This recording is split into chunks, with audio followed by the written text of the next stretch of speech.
Hello guys, and welcome back to our unit on the Holocaust. So, following on from our last lesson, we are going to look at what happened to the Jews and the Jewish communities, the Jewish families that were living in the ghettos. Where did they go from there? Why were they made to leave? And what happened to them on the next part of this journey? Now, the next part of this journey is something which we call and is called the concentration camp. So we're going to look at what this means, what happened there, and what life was like inside these camps. So I'm just going to start by explaining to you what this word actually means. And there are two keywords that we're going to need to be familiar with before we can move on to look at the content and look at what happened. So, concentration camp. Now, it actually means a large outdoor prison. And if you have a look at the picture behind me, you can see that we've got what looks a bit like a prison camp. Usually they were in remote or deserted areas. Usually they had barbed wire around the edge. Often we had guards and guard towers with guns and kind of searchlights, making sure that nobody escaped. So it was a little bit like the ghetto in that sense. We have a walled off area. People are kept inside and not allowed to leave. But the difference is that whereas the ghetto was in the city, part of the city, yes, it was a rundown, small part of the city, but it was still part of the city. The concentration camp is taken away from the community. The ghetto is visible, the concentration camp is not. Now, I'm just going to very briefly explain a little bit of the history of concentration camps before we look specifically in this context with the Holocaust. So it's actually attributed by many historians that it was the British who first invented the concentration camp during the Second Boer War. So you don't need to know about the Second Boer War for this topic. We just need to know, a little bit of this history to kind of elevate anyone that wants to push for those higher grades. Some historians suggest they actually preceded the Second Boer War, and they actually originated in the Philippines and in Cuba, where there's evidence of camps like this first being used. However, concentration camps, by their definition, don't necessarily mean the death camps and all the horrible things that are now associated with the phrase based on their use during the Holocaust. The death rate, for example, in the British camps, which is what I've got behind me, were around 20%, which, yes, it's still high. Yes, it's absolutely not okay, but it's nowhere near the same as what we're about to look at when we look at what happened to the Jews in the Holocaust. If you also look, the camp behind me is very different in terms of how it looks to the images I'm going to show you of the Nazi concentration camps. So I wanted to make you aware that if you come across this phrase, concentration camp, it doesn't necessarily equate to the images and what we see happening by the Nazis in the Holocaust. Many historians have said that over the 19th century, concentration camps became extremely severe. And actually, it was only in these last kind of 200, 100 years that the use of them became much more used to kind of justify the violence, often against civilians, that was taking place in these newer, more modern conflicts. Another example where concentration camps were used was in the Armenian genocide. So they're not solely used in the Holocaust, they're not solely used against the Jews. They have been used historically in the past, and they're used in other modern genocides and conflicts that took place. Okay, the other key word we really need to be very, very clear on before we progress much further is this word, the word extermination. Okay, now this means the killing of large numbers of people. It's a little different to the concept of murder. Murder is one or a small number. This is extermination, huge, large numbers of people being murdered and killed in one go. I told you right at the beginning of this journey that in the Holocaust, 6 million Jews were murdered, died. And so we can use this word, extermination. It was an extermination. Large numbers of people were exterminated, murdered. I said it was also a genocide, so we can use these terms together. Extermination, it was a desire to exterminate, to eradicate a group of people. We often use the word exterminate when we're talking about pest problems. Maybe, you want to exterminate the rats living in your house. You want to eradicate, remove, get rid of the entire problem. So the word is very important. It's a word that we often associate with being language that was used by the senior officials in the Nazi Party. It's much, much, much more than just simply murder, okay? Okay, I'm going to start by talking to you a little bit about the legacy and the history of concentration camps in Germany, because they didn't just start springing up in the 1940s, in 1939, when they were started to be used for the Jewish population. They actually existed quite a while before that, and were used by the Nazis for varying different purposes. This picture behind me is taken in a place called Dachau, which is one of the most famous concentration camps, used for varying purposes, and then its legacy comes from its use as a concentration camp for Jewish inmates. And this was taken in 1933. So as we can see, it's fully functioning. In 1933, we have lots of people at the camp who are being held there. Now, there are some similarities with the camps later on, but there are also some really stark differences. One thing I thought about this picture is quite a poignant picture. It was a black and white photograph, which has had the color put back into it. Lots of things are now having this new technology done to them. And you can really see kind of the character and perhaps even the life in the men's faces. First of all, they're all men. Second of all, they don't look particularly skinny. They look okay. So there's some comparisons here we can start to draw out with what happens to these camps later on. Perhaps there is a slightly better quality of life in them in 1933 than there is come 1940, 41, 42 and onwards. So the first camps were built in March 1933, immediately after Hitler becomes Chancellor and the Nazi Party is given control of the police. They are initially used to hold and torture opponents to the regime and political prisoners. During this time, they held around 45,000 prisoners, and most of these inmates were communists, political opponents, or homosexuals. So if you were within those groups of people, if you opposed the Nazi regime, you were likely to end up in one of these camps. Many historians argue that the Nazi concentration camp system was forged between 1934 and 1937, and during this time, camps were mostly used to house prisoners, as I previously mentioned. So this system really developed up till 1937. Began in 1933. It was really significantly built upon and developed in those 3 years that followed from 34 to 37, and primarily used for political opponents, homosexuals, communists. By 1935, there were 5 camps, 13 employees, and 4,000 prisoners.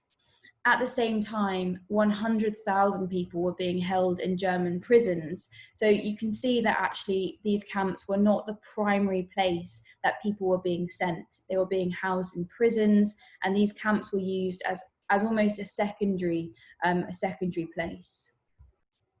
So in 1936, led by a man named Heinrich Himmler, and this is the man here, 6 new SS camps were built. The most famous of which is Dachau, which I previously showed you a picture of before it is renovated in this new fashion in 1936. These were purpose-built camps planned as small cities of terror. They contained barracks, guard towers, barbed wire. They were isolated from the population so that people couldn't see, couldn't question, weren't disturbed by what was happening in them. They are taken away from the general population. It's almost like the problem that you can't see, you care less about. And that's just human nature, unfortunately. If you see starving children in front of you, you're likely to want to help and give food to them. But if you see starving children on TV in a different country, far, far away, maybe you donate once, but then you forget about the problem. It's just how humans work most of the time. So take the camps away from the general population, and people aren't going to question them, worry about them, concern themselves with the morality of it. That was the idea.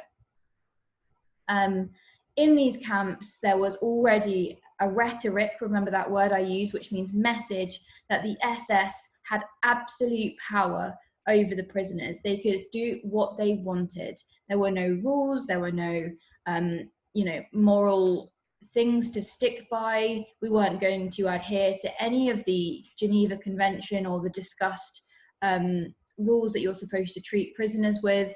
We can do whatever we like to these people in this camp, and nobody can question us or hold us to account for it. Due to these camps being built, by 1938, the prisoner population had increased threefold to 24,000 prisoners. When this happened, we then saw the development of even more camps. Okay, so the camps began to be used to house Jewish prisoners after Kristallnacht. Now, if you remember, that was the night of broken glass that we looked at a couple of videos ago.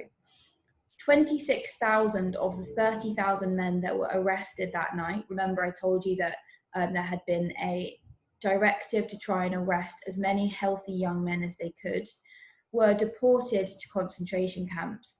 And once they arrived in these camps, they were treated with unprecedented abuse and violence. Now, the word unprecedented means completely new, never seen before.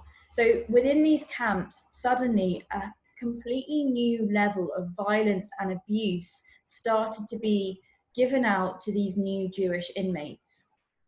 It was much worse than the treatment of the prisoners there before them. So if you had been there before because you were a political opponent or any of the other things I mentioned, you were treated badly, but it was nowhere near comparable almost to this new unprecedented level of violence given out to these Jewish prisoners. Because of this, many more people died in Dachau in the 4 months after Kristallnacht than had died in the previous 5 years combined. So more people died in 4 months than 5 years. And I've got a couple of pictures here about the kind of things and jobs that they were initially doing. Got some work going on here, transporting probably coal or brick, something like that, raw material, and the prisoners lining up. Okay, so it was decided in 1941 that the Jews held in ghettos across Eastern Europe should be transported to these newly made, newly built concentration camps. From 1941 onwards, extermination camps were also set up, mainly in Poland. These were special camps with one intended purpose: to exterminate the Jews and the Roma people that were sent there. Tens of thousands of Jews could be murdered in one day in specifically designed buildings.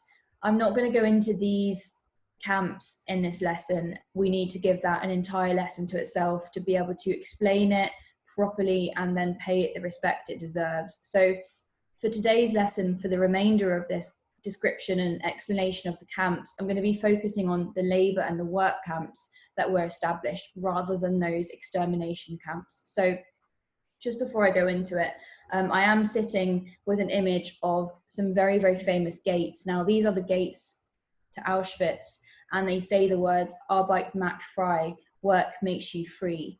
And that's just a very famous phrase that's associated with Auschwitz, and it sets the tone of what that camp was like. Work sets you free. Well, you know, freedom in this sense, if we think about the metaphor here, is likely to be freedom after life, freedom in death. Work will kill you, and by doing that, you are free. So the first kind of problem that the Nazis had to find a solution for was, okay, they've decided they want to transport all of the Jews of Europe to these concentration camps, but how do they get them there? So by the end of 1941, around 3.5 million Polish Jews had been segregated and ghettoized by the SS in ghettos, like we explained before. When the Nazis decided to transfer people from the ghettos to the concentration camps, they used trains and railway lines to transport people. They even created their own rail company, Deutsche Reichsbahn. These trains were mainly used to transport Jews to the death camps, as I previously mentioned, such as Auschwitz and Treblinka. The trains were mainly freight cars or cattle cars, and they were packed with people, often up to 150 people per carriage, although the proposed official number was only 50, so 200% over capacity. Got a picture behind me of one of these cattle cars. People packed in, so there's only standing room, doors shut, closed, locked behind them, only tiny air vents for breathing. So there was no food or water on these journeys, and often only a bucket for the toilets. They often had small barred windows. We can see one right there. My finger's going to appear. For ventilation, and this often meant that quite a few people would die of either suffocation, not getting enough air, or exposure to the weather if there was snow or whatever, or sun, exposing them directly through those little vents. So in the image behind me, this is taken from a museum where you can enter and you can experience a little bit, nowhere near real, is it? But you can see, I guess, what it would be like to be inside one of these cattle cars. So while we just have this picture behind me, you can see the inside, you can see what it would be like. I'm just going to tell you slightly more about the journey. So the victims were kept inside the cars overnight, and an average transport took about 4 days. So from the moment of leaving, departing where you started, and arriving to your destination, you didn't leave, or you were not unlocked from the car. You stayed inside your car the entire duration. The longest duration of transport was actually from Corfu and took 18 days to arrive. When they opened the doors, every single person had already died.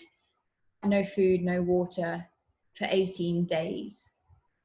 In total, over 1,600 trains were organised by the Reich Ministry of Transport, and between 1941 and December 1944, 1.5 trains arrived per day, which totaled around 4 million people transported to extermination camps through these trains, if you do the maths to work out how many trains times by how many days, etc. Even worse than this was that many Jews were actually forced to pay for their own ticket. Adults were expected to pay full price fares, and children under 12 were charged half price fares. If you'd run out of money, you were then the first to be deported. The total number of people who were transported on these trains was around 8 million if you count up all the different journeys that were taken. So often people were transported by train to the ghettos in the first place, and then transported from the ghettos later on to the camps. The Reichsbank earned about 240 million Reichsmarks from this process. Between 1938 and 1945, according to an expert who's evaluated it, the bank received 664 million US dollars.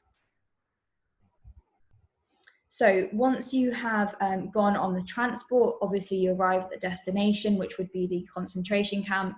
And I'm going to go through now what life was like and what would happen to you from that moment of getting off the train and what happened next. So once prisoners had arrived in the camp, they were unloaded from the vehicle, and men and women were then separated. So we can see two different lines here. Children often went with women, but sometimes, a son might go with their father. And they were separated into gender, so men and women. They would then be registered and given a number.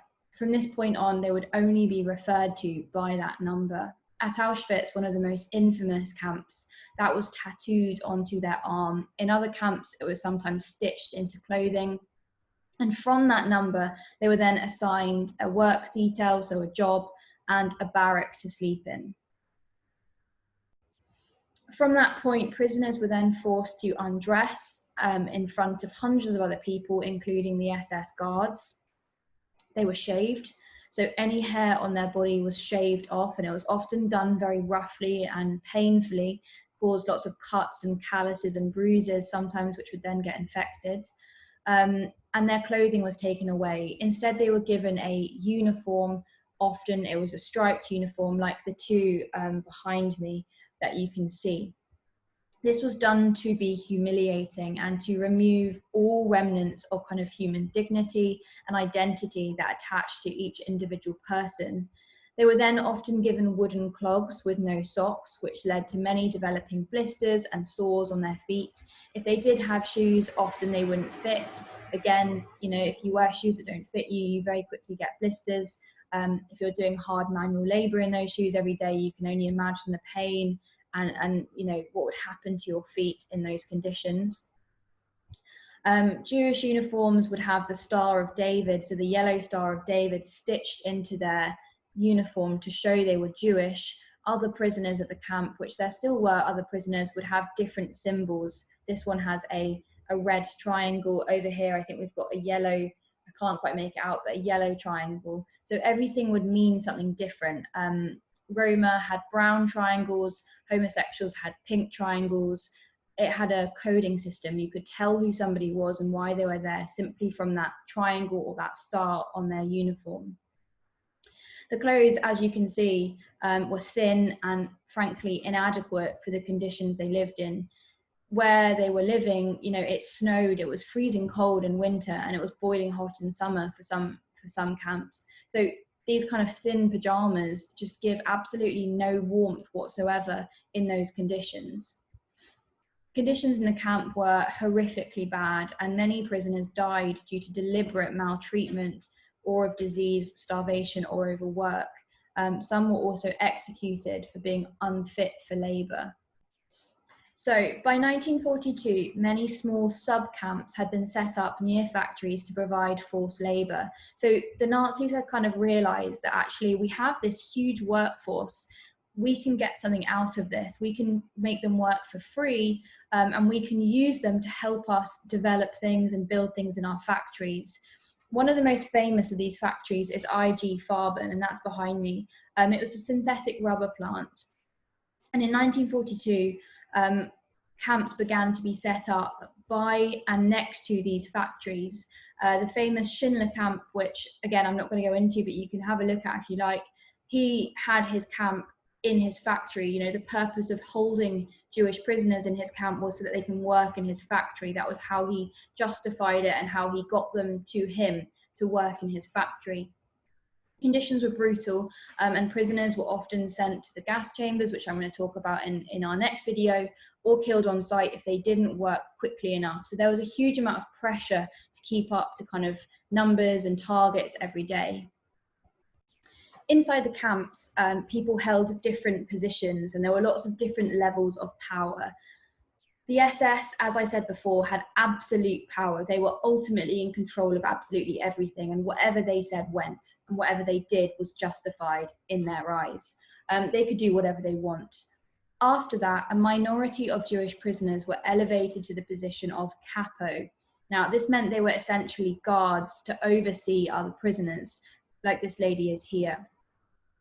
They had more authority, and they were often given preferential treatment, for example, extra rations and a nicer place to sleep at night. But there were often also many disadvantages to this.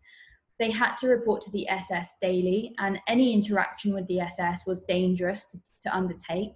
A failure to do so meant they could be removed or punished, and they were often disliked by fellow prisoners because they had to be harsh to them. Their position depended on them being reliable as overseers, and if they were seen to be too nice, too kind to the Jewish inmates they were leading, they would be punished themselves or removed from that position. So it was a position that came with some benefits, but you know, you were actually also seen to be doing some of the same things that the SS guards were doing. So it's very difficult if you're thinking about, you know, where you stand on this, whether to take up that job or not. But in this picture, we've got the lady here, the capo, who's leading this group of women in roll call. Okay, I'm just gonna go through a daily routine inside one of these concentration camps, so you really get an idea of what it would be like if you had been living there. So there was a very regular daily routine, and it began around 4 a.m. So if you struggle getting out of bed at 8, 9, whatever it is, you can only imagine getting up at 4 a.m. every morning. Prisoners were awoken in their barracks, and behind me I've got a picture taken at Auschwitz, that camp I spoke about before. It's taken in the present day. The camp is now a museum, a site you can go and visit to think about and reflect on and remember what happened there. And this is what the barracks, would have looked like. So you were awoken in these barracks, and you had about 30 to 45 minutes to use the toilet, to get dressed, to make the bed, to clean the barracks, and to have breakfast. I'm going to talk about food a bit later on, how much food you would have got. In the toilet and the washing area facilities, there was only cold, dirty water, no soap, no toilet paper. And these were often shared by 2,000 prisoners. Sometimes the toilets were simply just trenches or pits in the ground. You know, you'd have to kind of hang over them. It was almost, I've read a couple of accounts of people saying it was almost quite a scary process, because you might fall in. If you fell in, there's probably very small chance of getting out again. So after the morning part of that, the 30 minutes you had to do all of those jobs, you then lined up for roll call and registration. Now, if there were any discrepancies or missed people, if there was someone missing from that number, you count, so the SS would count everybody, and if there was even one person missing, that would be then recounted. This meant that sometimes roll call went on for hours, and prisoners would have to stand outside in whatever conditions there were, the boiling sun, the snow, the freezing cold, waiting with very little warmth or clothing. Any prisoner that collapsed or was found to be missing faced beatings, torture, potentially even execution. Once roll call was finished, prisoners then set off for work. They often had to march on foot to the place of work, and this could sometimes be miles away. Work often involved physical labor, and it was often designed to help the war effort, which is kind of a really cruel irony to this, that, you know, you stay alive by doing well at your job, and then by doing well at your job, you are helping the German war effort, and you know, meaning that there's less chance you're going to be freed when the Allies finally beat them. They are essentially working to continue their imprisonment. For example, you might be working in a factory that builds weapons or builds planes or something like that. At noon, which is about 12, prisoners were sometimes forced to march back for another roll call to collect their lunch, or their lunch was delivered to them at their site of work. Remember, I'm going to do food later, but it's not very much. This behind me, I picked this image for a couple of reasons. First of all, it shows you the wooden clogs that they would have been given to walk in. So imagine walking miles in these wooden clogs. And secondly, it's kind of a museum piece to commemorate the roll call. The idea of all these pairs of shoes, you know, as a person standing in them, standing there for hours on end, waiting to be able to go to the next part of their day, and hoping they don't collapse or fall ill at this moment. So work finished around 5 or 6 p.m, although sometimes prisoners could be forced to work throughout the night.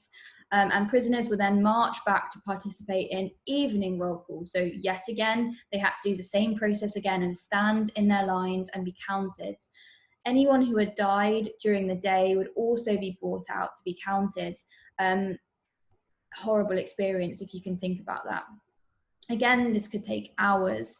After the evening roll call, prisoners went back to their barracks and were given some time to rest or talk to each other, you know, maybe play cards if they had the energy before bed.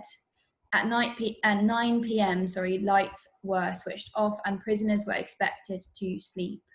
Prisoners' barracks were often made of wood and sometimes brick.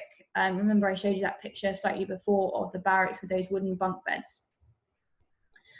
Several hundred three-tier bunk beds were installed, so prisoners lived in extremely close confines. There were multiple people per bunk bed. It wasn't like, you know, I have this bed, you have the one below me. You had people sleeping 3 or 4 to a bed. So you can imagine how quickly disease can spread in those kind of conditions. They were often erected in haste, so it didn't have suitable insulation or heating or sanitary facilities. Okay, so I said I'd talk to you about food, and here is a small idea about the food and the amount of food that prisoners would have received. So food was extremely scarce, and by January 1940, typical calories per person were around 1,300, by 1944, this had fallen further to 700 calories a day after the rations were cut by the Germans. Now, that doesn't seem to be as low as it was in the ghettos, but remember that here they're living in awful conditions, much worse than the ghettos, where most people still lived in buildings. Yes, they were cramped, but at least they lived in buildings with protection from the elements, the weather, and they're doing extremely hard physical labor every day. One survivor's testimony has described the food they were given for the day, and this was as follows: half a cup of coffee in the morning and half a bowl of gruel at lunch, with 200 grams of bread and 20 grams of margarine for the day.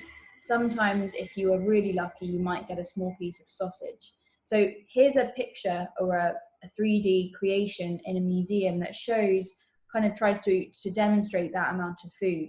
So this is the coffee, this is the gruel, and this is the bread, and that's it for one whole day. It's not very much, and people were then having to walk miles and lift heavy things, and all of those, the stuff I've really talked to you about in terms of what happened every day. So it's very believable how these were often called starvation rations. These were rations that killed people. Essentially, people starved to death eating just this. Prisoners lived like this day to day, trying to survive, and often the lack of food and constant work took a serious toll on them, and many sadly didn't make it.